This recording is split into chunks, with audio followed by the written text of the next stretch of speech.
Hello and welcome to our channel. Today, we will be discussing the statements made by U.S. Secretary of State Antony Blinken regarding the ceasefire agreement in Gaza, which will accelerate the normalization process between Saudi Arabia and Israel. U.S. Secretary of State Antony Blinken called on Israel and Hamas to reach a ceasefire agreement in Gaza and find solutions to the remaining issues, indicating that this could pave the way for the normalization process with Saudi Arabia.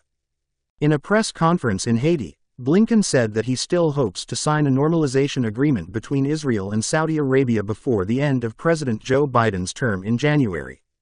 He added, "I believe that if we can reach a ceasefire in Gaza, we can move forward on the normalization path." Blinken confirmed that about 90% of the ceasefire agreement in Gaza has been agreed upon, but there are still important issues pending, including the issue of the Philadelphia corridor on the southern border of the Gaza Strip with Egypt. He noted that Washington will present more ideas at the negotiating table in the coming days.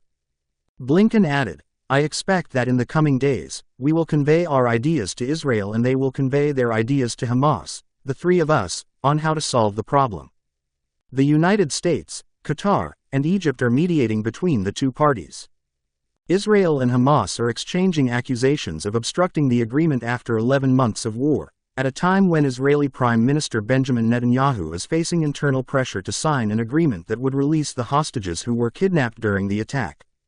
The pressure on Netanyahu increased after the discovery of the bodies of 6 hostages in a tunnel in southern Gaza, who were executed by Hamas, according to Israeli authorities. Netanyahu said in a statement to Fox News, "There is no imminent agreement. Unfortunately, we are not close, but we will do everything to push them to accept an agreement that allows us to prevent Iran from rearming Gaza." He added, asking Israel to make concessions after this crime means sending a message to Hamas that the more hostages they kill, the more concessions they will get, and that's a mistake.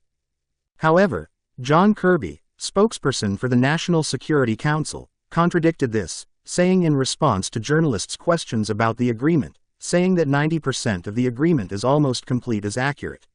"I think we are close to that," indicating that the framework has been agreed upon, and the discussion is now about implementing the details, especially with regard to prisoner exchange. Netanyahu pointed out that one of the points of contention in the negotiations is the number of Palestinian prisoners who will be released from Israeli prisons in exchange for each hostage released by Hamas, and Israel's refusal to release some of the prisoners demanded by Hamas. The Hamas attack on Israel resulted in the deaths of 1,205 people on the Israeli side, most of them civilians, according to account by AFP based on official data. This number includes the hostages who died during their detention.